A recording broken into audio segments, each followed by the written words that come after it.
Hey y'all, I want to share with you one of my favorite go-to breakfasts. One of the most common things I hear on a daily basis is that people just do not have time for breakfast. And it's important to get something in us to just jumpstart our day, and preferably something healthy. I understand that not all of us have time to make some eggs and toast, but one of my favorite go-tos is a smoothie bowl.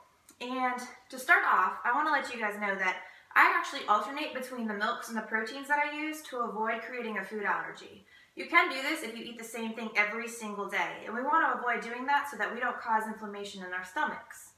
Now, typically I start with about a cup of my milk of choice. Right here I have flax milk, but I also use hemp milk or I use coconut milk. I personally have an allergy to almond milk, so I cannot use that, but that's a great alternative if you can.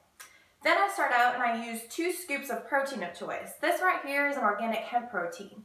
I also use a spirulina protein that I get at our local store here in Texas called HEB. It is probably by far one of my most favorites, simply because it creates a pudding texture. So if you're not necessarily looking for just like a smoothie, you want something a little more textured, that's the way to go.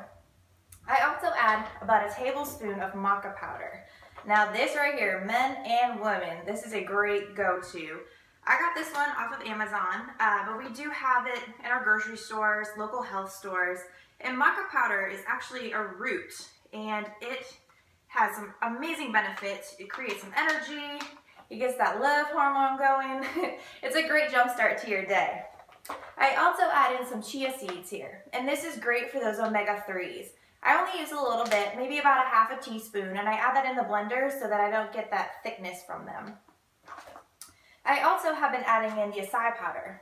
Now this right here I also got on Amazon, but you can get it at your local grocery stores and health food stores as well.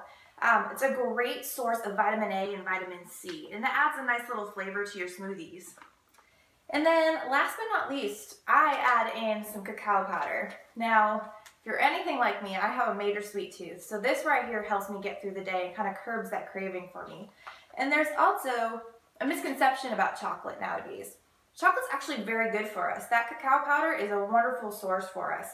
Unfortunately, we're grabbing the Reese's peanut butter cups or the Hershey bars, and then so when we say chocolate's not good for us, that's what we're talking about, that processed store-bought chocolate. But the high-grade dark chocolate is actually a great fuel for us and a great superfood. And then to top it off, you can use ice cubes, but I prefer to use the organic berries. It's a nice little mixture here. It just adds a little kick to my smoothies.